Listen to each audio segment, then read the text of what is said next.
आदरणीय जनता जनार्दन, आप सभी को राम राम। आइए हम अपने विषय पर चलते हैं। Corrupt judiciary, corrupt governance. तो आइए रामगढ़ सिविल कोर्ट से ही स्टार्ट करते हैं, प्रारंभ करते हैं। यहाँ पर मैं एक जज है, भ्रष्ट जज विशाल श्रीवास्तव, जो सीबीआई में भी रह चुका था जज और अभी रामगढ़ में पदस्थापित है। यह रिश्वत खा करके झूठे केस चला रहा। 340 सेक्शन सीआरपीसी का ही खोल नहीं रहा। इसके बाबूजी का राज नहीं ना है, संविधान का राज न चल रहा है, यह खोल नहीं रहा है। क्यों? मैं पत्र पर पत्र, आवेदन पर आवेदन दिए जा रहा हूं, ये सुनने को तैयार नहीं है।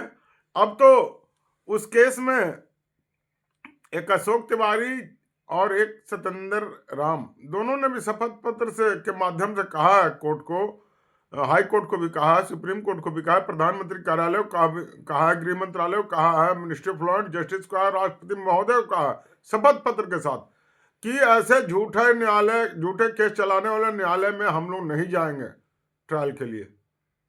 फाइनल। आखिर इन लोगों का जो विनती है या आवेदन है कोर्ट से, वह कोर्ट क्यों नहीं सुन रहा? और सबसे बड़ा विनती है कि इस केस में 2.5 साल से पड़ा हुआ आवेदन जो सीआरपीसी 340 सेक्शन के अंतर्गत है, उसे खोला नहीं जा रहा। क्यों नहीं खोला जा रहा? राष्ट्रपति महोदया तक भी गया हुआ है, राष्ट्रपति महोदया भी चुप है। यह सिर्फ गवाही को बचाने का प्रतिफल है। आप गवाही के विरुद्ध जो मेरा आवेदन था उसे आपने क्यों दबाया? राष्ट्रपति महोदया, आप दबाने के लिए वेतन नहीं ना खाती हैं। जनता के आवेदनों को दबाने के लिए तो वेतन आपको नहीं दिया जाता है या नहीं मिलता है। फिर और इतना तो ढिठाई के साथ लिखा गया राष्ट्रपति भवन के द्वारा, जो पढ़ करके आप भी शर्मिंदा हो जाइएगा कि आपके आवेदन को फाइल में दबा दिया गया। हद तेरी कीजिए रहो, क्या मतलब बनता है? जनता आपसे आशान्वित रहती है कि आप हमारे शिकायतों का निवारण करने के लिए बैठी हुई हैं, और आप जब भ्रष्ट गवाही के विरुद्ध प्रमाण को आपने दबा दिया, और जब हमने पूछा एक तो कार्रवाई नहीं की आप, और जब पूछे साल भर बाद तो आप कहते हैं कि हमने आपके आवेदन को दबा दिया। क्यों दबा दिया गया? क्या इसी प्रकार झूठे केस चला उसका असर सिविल कोर्ट तक पड़ रहा?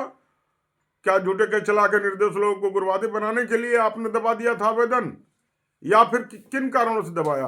कितना रिश्वत खाया? क्या हुआ, क्या नहीं हुआ? आखिर इसका स्पष्टीकरण जनता को नहीं मिलेगा इस लोकतंत्र में तो क्या, कब मिलेगा, कहाँ मिलेगा, कैसे मिलेगा? डिजिटल दुनिया चल रही है और आप इस तरह से कर रही हैं। बड़ा हमको भी शर्मिंदा लगता है कभी कभी कि क्या हम किस व्यवस्था में जी रहे हैं।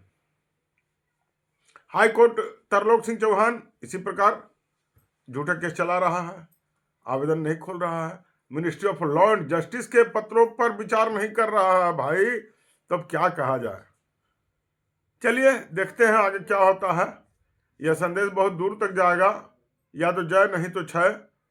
क्योंकि भाई अगर ये जो मामला मेरा है झारखंड में झूठे केस का, यह पूर्णतः जनहित से जुड़ा हुआ मामला है, और मैं दावा करता आ रहा हूं, आज कोई नया दावा नहीं कर रहा हूं, कि कम से कम 1000 लोगों से अधिक का सीधे सीधे न्याय मिलेगा। और अप्रत्यक्ष रूप से तो यह होगा कि देश में झूठे केस चलाने से जज लोग ना कांपेंगे।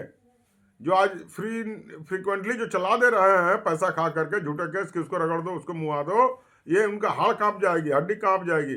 चलिए देखते हैं क्या होगा। धन्यवाद। जय राम जी की।